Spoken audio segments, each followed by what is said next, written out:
성도 여러분 안녕하세요. 오늘도 말씀의 은혜를 승리하는 저와 여러분 되길 주님의 이름으로 축원드립니다.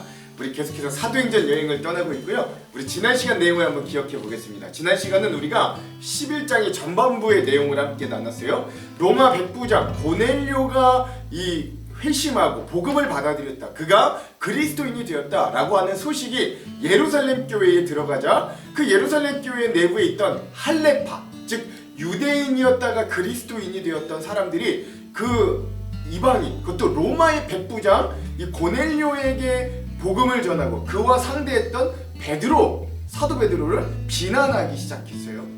오늘 우리가 그래서 그 사람들에게 베드로가 변론하고 설득하는 모습들을 우리가 지난 시간 함께 보았습니다. 세 가지 의미를 나눴는데요. 첫 번째 뭐냐? 이방인 선교를 비난하던 이 할레파 기독교인들의 모습에서 오늘 우리는 그런 모습이 없는가? 그리고 오늘 우리도 오랜 기간 신앙생활하고 오랜 기간 우리가 기독교인으로 살아오면서 우리 나름대로의 벽을 만들고 또 다른 사람들과의 차별을 두고 그런 우리의 모습들은 없는가? 우리가 한번 좀 살폈으면 좋겠습니다. 기도를 많이 했더니 그는 공덕이 되고, 뭐죠? 헌신을 많이 했더니 내가 교회에 기득권을 갖고, 뭐 이래서 내가 내 수준의 다른 사람들이 신앙에 맞지 않으면 우리는 이 사람들처럼 비난하고 용납하지 못하는 모습들이 없지 않은가 한번 되돌아보자는 거예요. 두 번째 뭐냐? 그러나 베드로는 이분들에게 어떻게 설득하느냐? 우리가 예수를 믿었을 때 성령님을 받았던 것처럼 그 이방인 로마의 백부장 고넬료라 할지라도 그가 예수를 받아들였을 때 우리가 받았던 성령을 그도 받더라. 그러니 그 하나님께서 하시는 일을 내가 어떻게 막을 수 있겠냐? 그러면서 한 성령 안에 모든 것을 뛰어넘게 하시는 그 역사, 그 증거를 가지고 이 사람들을 설득을 하는 거예요. 우리가 받았던 성령 그들도 받더라. 그러니까 그들도 인정해줘야 되지 않겠냐라고 이야기하는 거죠. 즉 교회 공동체라는 게, 우리 그리스도인의 신앙이라는 건 한 성령 안에서 우리가 한 공동체로 하나에 묶여져 있는, 믿음으로 묶여져 있는, 교회는 좀 달라요. 우리 신앙의 모습이 조금 다를지 몰라도 그래도 한 성령 안에 있다면, 예수 그리스도를 주님으로 고백한다면 우리가 한 묶음 안에 있다는 걸 잊어서는 안 된다. 우리 이것들 알아보면 마지막 세 번째, 그래서 그 성령을 통해 하나 되게 하시는 역사를 우리 인간의 고집과 힘으로는 막을 수 없음을 인정해라. 베드로 사도도 그러잖아요. 내가 누구이기에 그 하나님의 역사를 막겠느냐라고 이야기했고, 또 그렇게 설득하고 변론했던 베드로의 말에 결국에 그 헬라파 유대인 기독교인들도 결국엔 다 나중에는 수긍하고, 그래 하나님이 이방인에게도 회개의 문을 열어주셨구나 라고 하면서 기뻐하는 그런 모습들로 우리가 11장의 전반부의 모습을 끝냈던 우리 그것들을 함께 기억할 수 있을 겁니다. 자, 오늘은 거기에 이어서 사도행전 11-2의 시간입니다. 온 유다와 사마리아에서의 복음 증거 10번째 시간이고요. 분량은 11장의 후반부인 11장 19절에서 30절까지 말씀입니다. 제목을 짓자면 교회의 사명을 기억하라 라고 하는 제목 지었습니다. 오늘 드디어 이방인 선교의 전초기진 안디옥 교회가 설립되거든요.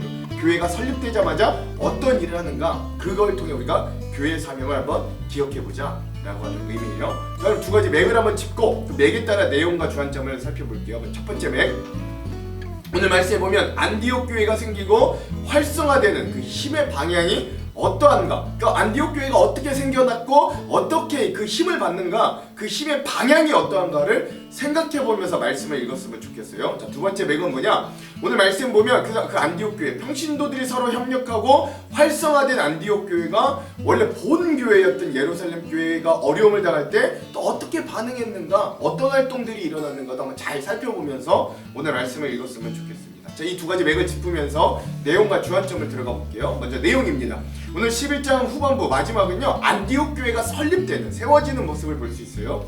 자, 초대교회 박해로 안디옥 지역에 복음이 전파되는 모습을 보여줍니다. 스데반에게 가해진 박해 때문에 흩어진 사람이 페니키아와 키프로스와 안디옥까지 가서 유대 사람들에게만 말씀을 전하였다. 그런데 그들 가운데 키프로스 사람과 구레네 사람 몇이 있었는데 그들은 안디옥에 이르러서 그리스 사람들에게도 말을 하여 주 예수를 전하였다.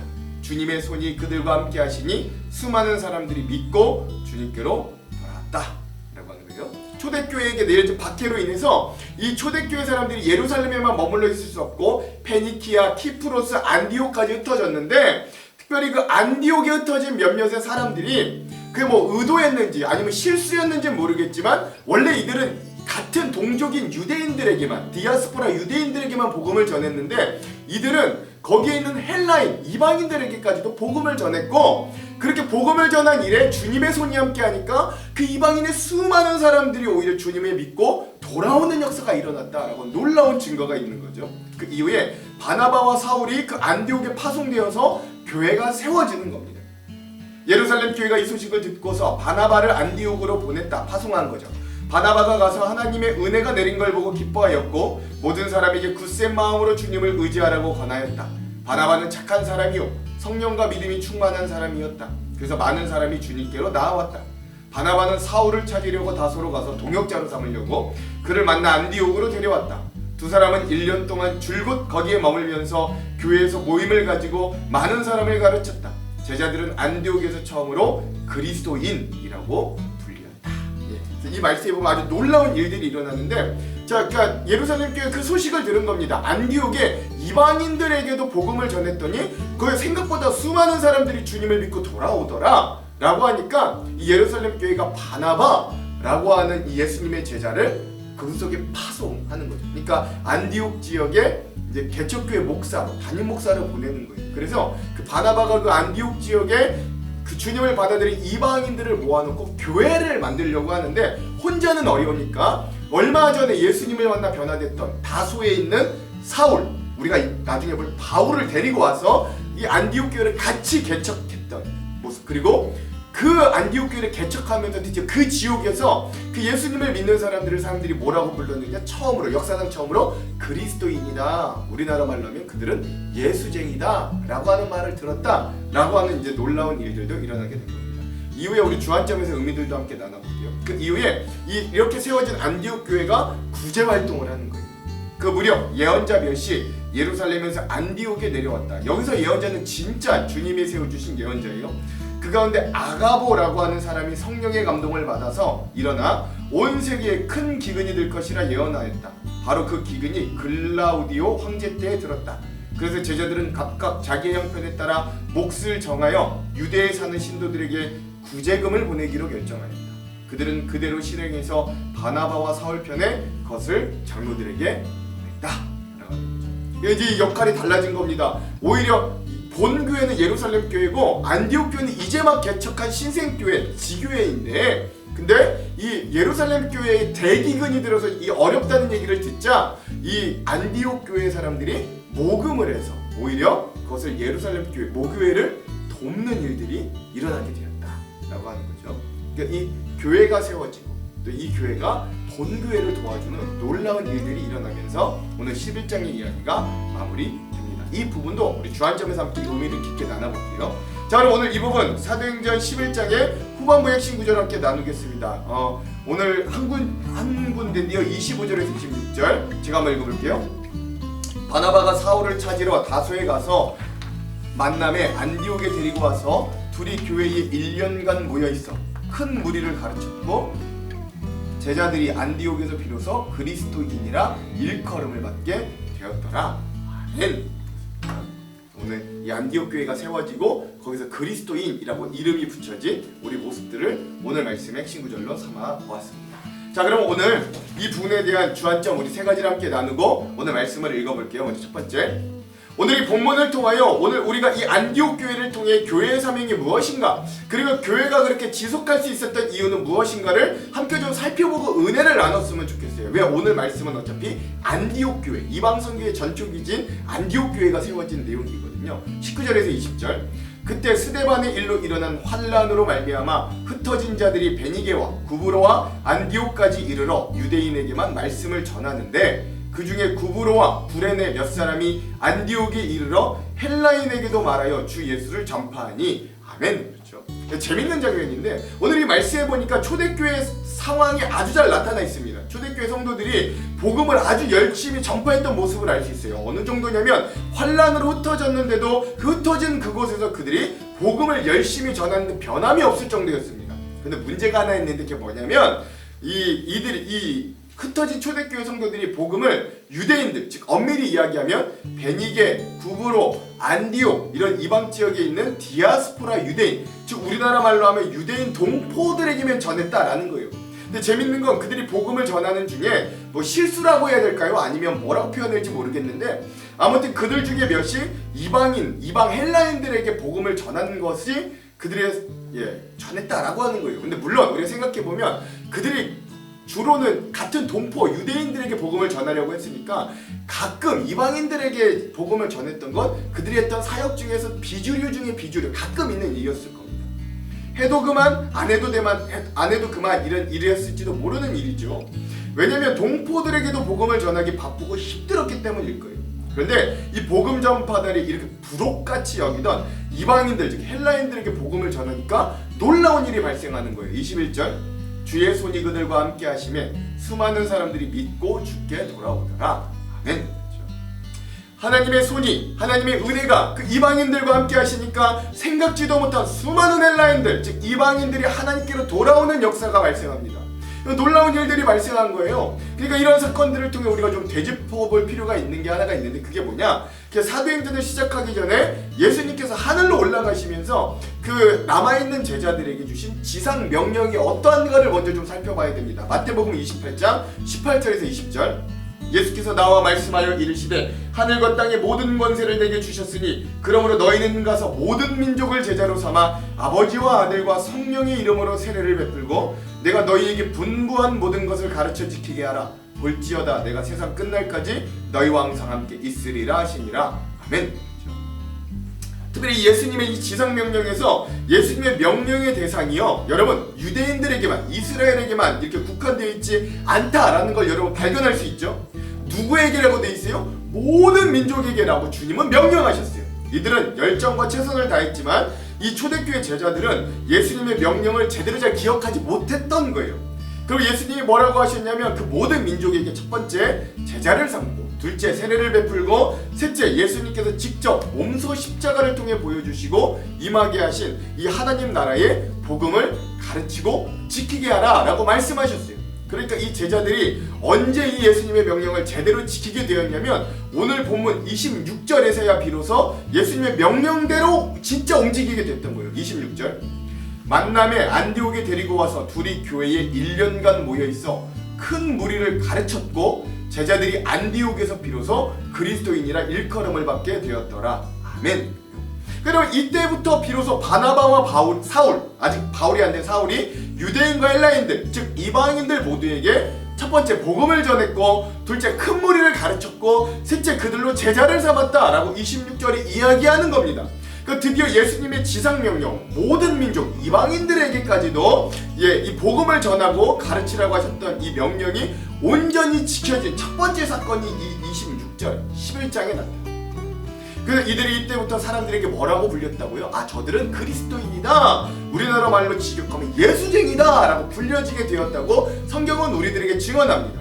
그러니까 안디옥 교회가 탄생한 건 뭘 의미하냐면 이 땅에 우리가 살고 있는 이 세상에 제대로 된 예수쟁이들이 드디어 발생했던 첫 번째 사건을 의미하는 거예요. 그러므로 사랑하는 성도 여러분 우리 한장로교회도 이런 복음의 역사가 일어나기를 간절히 소망합니다. 복음 때문에 누구에게나 열려있는 교회 누구나 찾아올 수 있는 교회에서 그 누구에게나 복음을 전하는 교회 복음을 가르치는 교회 복음만 나누는 교회 결국 그 복음이 사람을 변화시켜 제자 삼는 교회가 우리 한장로교회 예수님의 명령을 진짜 제대로 지키는 그런 교회가 되기를 소망합니다. 그래서 우리는 잃어버린 우리의 이름을 찾아야 됩니다. 그게 뭐예요? 그리스도인 즉 온전한 우리말로 예수쟁이 그 이름 예수장이라는 소리를 듣는 게 이 부끄러운 시대가 아니라 오히려 그 소리를 못 듣는 것을 부끄럽게 여기고 오늘도 여전히 우리 교회의 사명은 예수님께서 하늘로 올라가시면서부터 우리에게 주셨던 그 지상명령임을 기억하시고 모든 민족에게 복음 전파와 제자 훈련에 매진하라는 그 명령임을 기억하고 오늘 우리도 할 수 있는 한 모든 자들에게 복음 전파와 제자 훈련에 매진하는 귀한 성도와 교회가 되기를 먼저 간절히 소망합니다. 두 번째 또 하나 우리가 이 안디옥 교회를 통해 발견할 수 있는 귀한 교회의 사명은 바로 아래로부터 위로 향하는 교회의 방향이다 라고 할 수 있어요. 다시 한번 20절의 말씀을 볼게요. 그 중에 구브로와 구레네 몇 사람이 안디옥에 이르러 헬라인에게도 말하여 주 예수를 전파하니 아멘. 사실 오늘 안디옥 교회가 탄생하게 된 건 처음 시작은 엄밀히 이야기하자면 그 중심에 위대한 사도 베드로도 없었고 예루살렘 교회가 회의와 계획을 통해서 복음 사역의 일환으로 안디옥 교회를 진짜 처음부터 계획한 것도 아니었어요. 그저 구브로와 구레네에서 이름도 없이 복음을 전파하던 몇 사람들이 이 안디옥 지역에 이르러 헬라인에게도 복음을 전파했던 게 그 동기가 되어 하나의 교회가 탄생되었다라는 걸 여러분 기억해야 됩니다. 그러니까 사실 교회라는 공동체는 위대한 몇몇의 지도자들로 탄생되거나 지속되는 공동체는 아니다라는, 물론 그럴 때도 있지만 그것만이 아니다라는 거예요. 그러므로 교회는 위에서부터 아래로 내려가는 엘리트주의의 공동체가 아니라 아래에서부터 위로 올라가는 풀뿌리와 같은 공동체에 더 가깝습니다. 그리고 이게 건강이에요. 위로부터 아래로 내려가는 수많은 교회들의 모습을 보십시오. 그 위대한 목사님들, 카리스마가 강력한 목사님들로 인해 교회가 성장하고 부흥했더니 교회가 어떻게 되었나 잘 살펴보십시오. 우리 한국교회 역사에서 대형 교회들과 그 카리스마 넘치던 목회자들이 한국교회 전체에 주었던 어떤 부정적인 면, 즉 충격과 상처들을 잘 생각해 보시기 바랍니다. 교회가 결국 위대한 영적 지도자 한 사람에 집중하게 되면 어떤 결과들이 나오는지 우리는 현 시대를 살아가면서 뼈저리게 경험하고 아파하고 있어요. 물론 건강한 교회들도 약간 몇 개 있지만, 그래서 교회는 아래에서부터 위로 향하는 교회가 되어야 합니다. 그래서 엄밀히 이야기하자면 여러분, 담임 목사도 담임 목사이지만 당에도 너무 절대적인 권력이 되어서는 안 되는 거예요. 교회는 위의 권력이 그렇게 너무 높으면 안 돼요. 결국 교회는 아래에서부터 살아 생동하여 일하고 역사하는 이 일들을 가지고 처리하는 이 당회와 교육자가 그 아래에서 생생한 것들을 돕고 더 잘 되도록 협력하는 형국이 가장 건강하고 이성적인 교회다라는 걸 기억할 수 있어요. 그래서 교회는 이 평신도들이 깨어지도록 끊임없이 가르치고 교육하고 그들이 일하도록 돕는 교회가 가장 건강한 거예요. 물론 사람을 길러내는 일이 결코 쉬운 일이 아닙니다. 제일 편하고 좋은 방법은 사람을 길러내지 않고 이미 준비되어 있는 사람을 데려다가 그 일을 시키는 게 가장 편하고 효율적입니다. 그러나 그것은 세상의 방법이고 교회의 방법은 좀 다른 거죠. 교회는 비효율을 추구하나 그 가운데 변화와 생명을 추구하는 공동체입니다. 그래서 좀 비효율적이라도 한 사람에 집중하고 그 한 사람이 변화되기 위하여 시간과 물질을 쏟아붓고 또 그렇게 변화된 사람이 다른 사람에게 그 사랑과 은혜를 전하고 변화시키는 재생산과 재양육이 끊임없이 이루어지는 것이 교회여야 되는 거예요. 그런 의미에서 오늘 이 안디옥 교회 중심에 서 있는 한 사람을 보십시오. 그는 복음 전도자 바나바였습니다. 이 바나바를 보시면 안디옥 교회 분위기를 더 잘 알 수 있는데요. 일단 이 바나바는 이 안디옥 교회 담임 목사잖아요. 근데 사도행전 4장 36절 37절에 제일 먼저 등장하거든요. 그의 등장의 모습이 이래요. 사도행전 4장 36절 37절 구브로에서 난 레위족 사람이 있으니 이름은 요셉이라 사도들이 일컬어 바나바라 번역하며 위로의 아들이라 하니 그가 밭이 있음에 팔아 그 값을 가지고 사도들의 발 앞에 드리라. 아멘. 이 바나바도 예루살렘 교회 사도들을 통해 복음을 전해 듣고 예수를 믿기로 작정한 사람 중에 하나였어요. 초대교회. 아마도 그가 신앙심이 뛰어났는지 그도 자기의 온 재산, 즉 밭을 팔아 그 값을 이 초대교회 공동체 헌금으로 내고 공동생활을 했던 사람 중에 한 명이었습니다. 그런데 그의 본명이 원래 요셉이라는 이름이거든요. 그런데 그가 생활하는 모습을 보고 사도들이 별명을 하나 주었는데 그 별명이 바로 바나바였습니다. 그 바나바의 뜻이 뭐냐면 위로의 아들이라는 뜻이에요. 그러니까 이 바나바가 사람을 얼마나 잘 품고 위로하고 격려하고 세웠는지 그가 요셉이라는 본명으로 불리기보다 바나바라고 불릴 정도였다고 하는 말인 거죠. 그런 그가 홀로 사역하기 힘들어서 같이 동역자로 부른 게 바로 이후 바울이 될 사울이었습니다. 오늘 말씀의 24절에서 26절 바나바는 착한 사람이요 성령과 믿음이 충만한 사람이라 이에 큰 무리가 죽게 더하여지더라. 바나바가 사울을 찾으러 다소에 가서 만남에 안디옥에 데리고 와서 둘이 교회에 1년간 모여있어 큰 무리를 가르쳤고 제자들이 안디옥에서 비로소 그리스도인이라 일컬음을 받게 되었더라. 아멘. 오늘 이 사울이 사도 바울로 성장하는 길목을 터주고 다른 이들의 오해에서 벗어나게 해주고 복음을 제대로 설명해주고 고향 다소에서 잠시 쉬고 있던 사울을 다시금 사역의 자리로 이끈 결정적인 역할을 했던 사람이 이 바나바였어요. 즉 바나바가 없었으면 바울도 없었다는 거죠. 그러니까 이 바나바의 역할이 우리 전체 교회 역사에서 얼마나 중요했던지는 더 이상 말하지 않아도 여러분 잘 아실 거라고 믿어요. 바나바 없었으면 바울이 없었다는 거예요.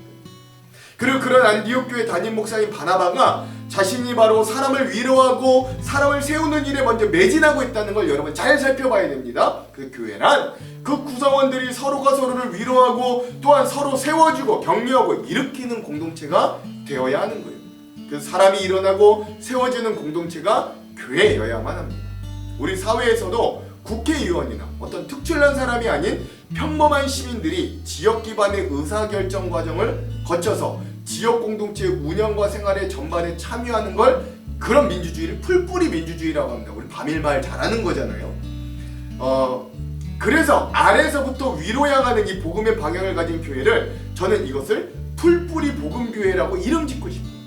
그러므로 오늘 우리의 교회가 이런 아래서부터 복음이 활발히 나뉘어지고 그 방향이 위로 올라오는 아래서 위로 올라오는 풀뿌리 복음교회가 되기도 또한 간절히 소망해 봅니다. 그 핵심에는 위로하고 세워주는 바나바와 같은 사람이 있었다. 오늘 우리도 그런 사람이 되어야 된다. 이것도 잊지 마십시오. 셋째, 이 풀뿌리 복음이 얼마나 강력했냐면 그 결과를 보면 아는데 그 결과가 바로 오늘 본문의 마지막 27절 30절에 나와 있거든요. 한번 읽어볼게요. 그때 선지자들이 예루살렘에서 안디옥에 이르니 그 중에 아가보라 하는 한 사람이 일어나 성령으로 말하되 천하에 큰 흉년이 들리라 하더니 글라우디오 때에 그렇게 되니라. 제자들이 각각 그 힘대로 유대에 사는 형제들에게 부조를 보내기로 작정하고 이를 실행하여 바나바와 사울의 손으로 장로들에게 보내니라. 아멘. 그렇죠? 여러분, 이렇게 세워진 안디옥 교회 안에 아가보라고 하는 주님의 선지자가 있었는데 그에게 예언의 은사가 있었습니다. 그런 그가 예언하기를 뭐라고 하냐, 천하에 큰 흉년이 들 거다라고 하였고 실제로 그 팔레스타인 지역과 소아시아 지역에 큰 흉년이 들었습니다. 문제는 그 일로 말미암아 예루살렘에 있던 초대교회가 경제적으로 아주 큰 타격을 입게 되었던 것 같아요.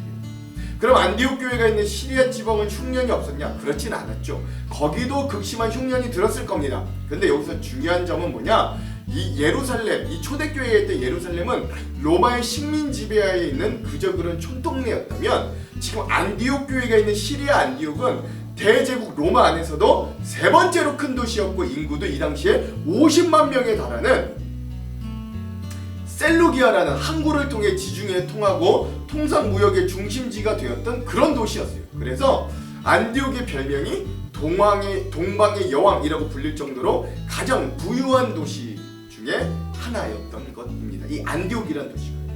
그러니까 이 도시는 흉년이 들어도 다른 도시들에 비해서는 비교적 살만한 부유했던 도시였어요. 그런 배경 가운데 어떤 일이 벌어지냐면 생긴 지 얼마 안 돼. 그러니까 지금으로 따지자면 예루살렘 본교회에서 파송된 바나바 목사의 개척으로 생긴 지교회인 안디옥 교회에서 오히려 본교회를 구제하고 돕는 일이 발생하게 된 거예요. 여러분, 아까 읽었던 그 29절에 보면 제자들이 각각 그 힘대로 구제하기로 했다고 나왔는데 이 말씀처럼 이 구제하는 일도 바울이나 바나바와 같은 교회 지도자들이 주도하여 일어난 일이 아니라 아래에서 위를 향하듯 따뜻한 사랑의 나눔이 평신도로부터 나뉘어졌다라는 걸 여러분 기억하십시오. 그러니까 여러분, 성경 말씀에도 보면 그런 말 있잖아요. 처음 된 자 나중되고 나중된 자 처음 된다고 하였더니 정말로 그런 일들이 이루어지고 있는 현장이 바로 오늘 말씀의 현장이었던 겁니다. 이를 통해 유대인들의 예루살렘 교회와 이방인 헬라인의 안디옥 교회가 서로 연합하고 교제를 이루고 교통하는 역사들이 일어나게 됐고요. 그러니까 초반에는 이 예루살렘 교회가 이 안디옥 교회를 좀 무시하고 좀 작게 봤을 수도 있어요. 근데 이제 본인들이 오히려 도움을 받잖아요. 서로 친교하고 인정하게 됩니다. 서로가 서로를 더욱 그리스도 안에서 한 교회를 인정하는 계기가 되었습니다. 특별히 예루살렘 교회가 안디옥 교회를 하나의 교회로 더욱 굳건히 인정하는 계기가 이 구제 사건을 통해서 일어나게 되었다라는 걸 우리가 생각해 볼 필요가 있습니다. 그러므로 성도들이 복음으로 바로 서게 되고 그런 변화를 경험한 성도들 자체가 하나님 나라를 위하여 스스로 일하고 변혁되는 게 얼마나 중요한가. 이런 풀뿌리 복음이 우리들에게도 얼마나 귀한가. 이 안디옥 교회는 우리들에게 잘 본으로 보여주고 있는 겁니다. 그러므로 사랑하는 성도 여러분, 우리 한정록교회도 이 안디옥 교회를 본받아 이런 풀뿌리 복음교회가 되기를 간절히 소망합니다. 복음을 받아들이고 변화된 성도들이 각자의 은사와 역량대로 생동감 있게 일하는 교회, 위로부터의 권위로 찍어 누르는 게 아니라 누구든지 복음과 관련된 일을 할 수 있고 격려받는 교회, 누군가 시작한 그 복음의 일을 교회가 돕고 더 체계화하여 하나의 선을 이루는 교회가 우리 하안장로교회가 되기를 주님의 이름으로 축원합니다. 오늘 본문을 통해 우리는 교회의 사명을 좀 되돌아볼 수 있어야 돼요. 그리고 오늘 우리가 스스로 그리스도인이라고 자부하고 정체성을 가지고 살아간다면 그 그리스도인들이 어떻게 생겨났고 어떻게 불려지게 되었는지를 오늘 말씀을 통해 깊이 자신을 성찰해 볼 수 있어야 됩니다. 사랑하는 성도 여러분, 오늘 우리가 다시금 이 땅 위에 안디옥 교회를 세우는 교회가 되도록 일해 봅시다.